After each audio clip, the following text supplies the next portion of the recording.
Hi guys, it's album review time. We've got The Treatment and Wake Up the Neighbourhood.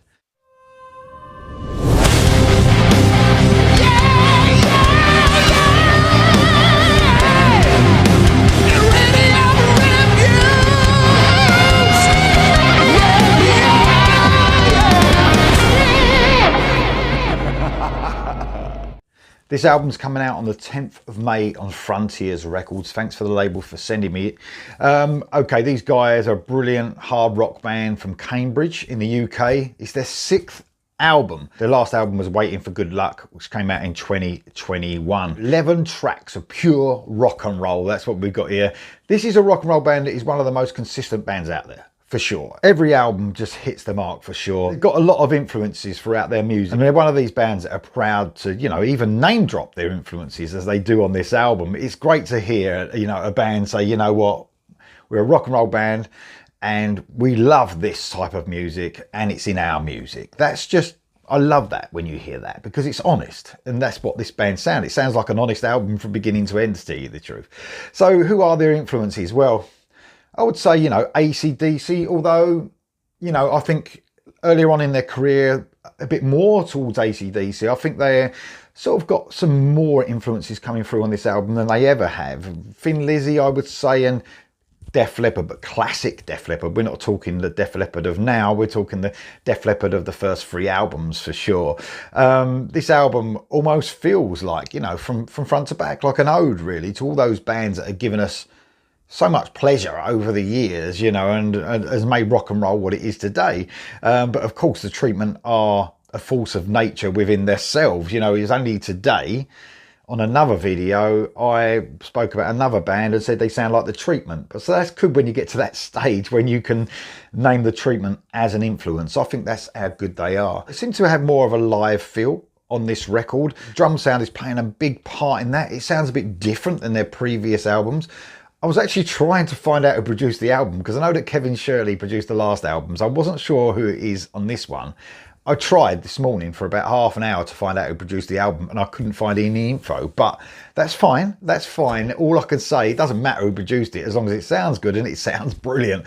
There's more of a grit to the production, I would say, on this, and I'm sure that's what they were going for. It may be, I know they're a touring band. They seem to forever be playing live shows, so I think, that's important for a band like that, to capture that, especially if they're always out on the road. And that just seems like this album is that. It's got the energy, it's got the sound, it's got the grit, and it's a really great sound across this album. I would say, more grounded, less polished, a little bit more grit to it. Guys in the band are just top-notch musicians. They've got this, they have got that little bit of AC/DC in them, and I think they're proud to say that.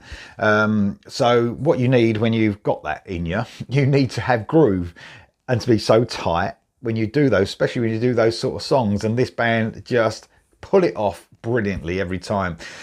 On the vocals, you've got Tom Rampton, just a brilliant raspy vocal. He's not complete rasp. We're not talking like Brian Johnson or Bon Scott. He's got that slight bit in him. Almost reminded me on this album. At times, he really reminded me of, Jeff Keith of Tesla on the first album that Tesla brought out. He's got that rasp, but that real strength to his and power to his vocals.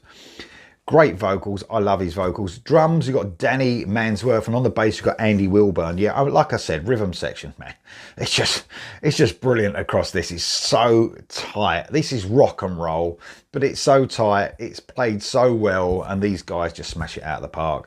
And then on the guitars, you got Tagore and Teo Gray. Just amazing couple of guitarists, just really in the pocket, in the groove. Where the production's so great on this is as well, it's really, the guitars are really crisp and crunchy and they really pop in the mix. Guitar driven for sure. This is like to the point rock and roll with great anthemic choruses. Let's go on to the songs. So I'm going to talk about my favourite songs on the album. Kicking off, you got Let's Wake Up This Town. This was a brilliant single that was released a couple of months back now. Just a riff crashes in, Tom Rampton just belts out Let's Wake Up the Neighbourhood, which is the title of this album, and then you get a cool AC/DC inspired riff that just hits so hard, and a rocking fun track that kicks this album off in style. It's rough and ready, has enough groove to satisfy any hard rock fan. Lyrically, it's also sort of no nonsense. This is the perfect opener, not only to an album, but to a show, I would say. Then moving on to the brilliant Back to the 1970s. This was a single, a really fun track. This came out a long time ago. It actually looked like it was going to be a standalone song. And then it was announced that it was going to be on this album. I'm so glad it is. And this is a song where they name drop some of their, you know, idols, I suppose. Zeppelin are in there, Deep Purple, amongst many others, and they reminisce music of the 1970s in a track that almost has a sort of Sweet Home Alabama groove to it. Man, I don't think I've heard the band have so much fun on a song as this one. Rock music that you can just dance to. Brilliant stuff. Then for me, the strongest track on the album, I love this song, When Thunder and Lightning Strikes. Another single, medium-paced, rocking track.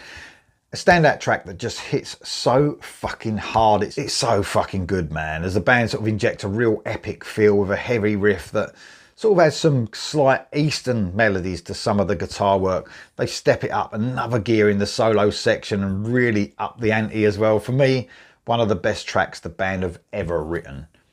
Next up is This Fire Still Burns. This is a typical Treatment song. It's great, and that's a great thing. Fast-paced, stomping, heavy track. It's a track that really shows that, you know, 6 albums in and they just aren't slowing down. The energy this band give off is amazing. Hard-hitting rock and roll with a brilliant anthemic chorus and great attitude. Man on the High Wire is the next track I want to talk about. It's a heavy, bluesy track. Like a lot of this album, this track has a real sort of gritty feel. They almost hone in on a sort of real honest live sound. I mean, on this track, but across the album. With the Treatment, you just find yourself bobbing your head. I didn't even know I was doing it. I was just making notes about the album. You just find you can't help it. It's such a tight band as well, and they just get you in that groove. Another banging track.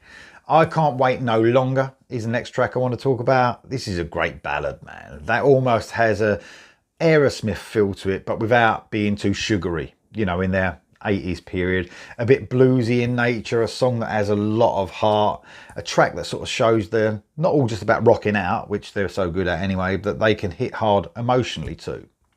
Don't Make No Difference is the next track, and you don't get no more rock and roll than this, man. Rampton sounds brilliant here, almost reminding me of Jeff Keith a little bit, like I mentioned before, Mechanical Resonance era. The band just rock out with an excellent party track. The vocal melodies, man, that really make this track special, the way they're written. A simple track for the band, but really elevated by that songwriting, and fun as fuck. Fire Me Up is the next track I want to talk about. I love this track. It's a verse and bridge that sort of sees the guitar following the vocal melodies, almost matching. And they hit you with a great chorus that is just pure rock and roll. Those verses though, man, they are the winner here. It's another cool track under their belt for sure. Free Yourself is the next track I want to talk about. And it's a song that has almost southern rock vibe running through it. Guitars are a little lower in the mix to sort of emphasize that 70s vibe a little bit that runs through most of this track. It's summer, it's barbecue, a couple of beers, if I ever heard it. And the last track I want to talk about is the last track on the album, I've Got My Mind Made Up. A final song that sums up the album really in a nutshell. Rocking, full of groove, and the most fun you'll probably have listening to an album. Anthemic as fuck. The band just hit every note on this last track, and the album is over in a flash. It really is. It's just so much full of energy and so much fun to listen to. It's just over before you know it. It's great. I was listening to this and I thought, well, you know, you almost feel a little bit better than you did before you listened to the album. That's how the Treatment make you feel. It's such a fun listen, and they rock out at the same time. Guys, this is a great addition to the Treatment's catalogue. They are just one of the most consistent bands out there. They deliver every time. Check this out, guys. Highly recommended. The Treatment, Wake Up the Neighbourhood. It's out this Friday. Make sure you pick it up. Let me know if you're going to get it in the comments below, guys, and I'll see you soon.